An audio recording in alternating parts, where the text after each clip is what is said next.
महिषासुर की कथा। बहुत समय पहले असुरों में एक अत्यंत शक्तिशाली योद्धा उत्पन्न हुआ, महिषासुर। उसका जन्म महिष, भय से और असुर के गुणों के मेल से हुआ था। इसी कारण उसे महिषासुर कहा गया। वह इच्छानुसार अपना रूप बदल सकता था, कभी भैंसा, कभी मानव और कभी किसी भी भयावह राक्षस का रूप। बचपन से ही महिषासुर का हृदय शक्ति की चाह से भरा था। उसने कठोर तपस्या की और ब्रह्मा जी को प्रसन्न किया। जब ब्रह्मा उसके सामने प्रकट हुए तो महिषासुर ने वर मांगा, हे प्रभु, मुझे किसी देवता, दानव या मनुष्य से मृत्यु न हो। मेरी मृत्यु केवल किसी स्त्री द्वारा ही संभव हो। ब्रह्मा जी ने वर दे दिया। यह सोचकर कि किसी स्त्री के लिए इतना प्रचंड असुर का वध करना कठिन होगा, वरदान पाकर महिषासुर का अहंकार बढ़ गया। वह स्वयं को अजेय समझने लगा। धीरे धीरे उसने देवताओं की नगरी स्वर्ग पर भी आक्रमण कर दिया। इंद्र सहित सभी देवता पराजित होकर भागने लगे। महिषासुर के अत्याचार से तीनों लोक, स्वर्ग, पृथ्वी और पाताल आतंकित हो उठे। देवताओं ने ब्रह्मा, विष्णु और महेश के पास जाकर सहायता मांगी।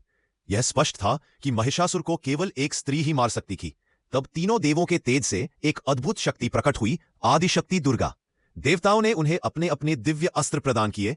शंकर जी का त्रिशूल, विष्णु जी का चक्र, अग्नि का तेज, वायु की गति, इंद्र का वज्र। उस तेजस्विनी देवी ने सिंह पर आरूढ़ होकर महिषासुर के खिलाफ युद्ध प्रारंभ किया।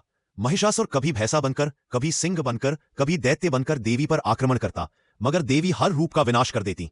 कई दिनों तक यह भीषण युद्ध चलता रहा। अंत में जब महिषासुर भैंसे के रूप में भारी गर्जना करता हुआ देवी पर झपटा, तब देवी ने उसे पैरों तले दबाकर त्रिशूल मार दिया। महिषासुर वहीं वीरगति को प्राप्त हुआ। इस विजय के बाद देवी को महिषासुर मर्दिनी अर्थात महिषासुर का वध करने वाली देवी कहा गया। देवताओं ने उनकी स्तुति की और सृष्टि में पुनः शांति स्थापित हुई।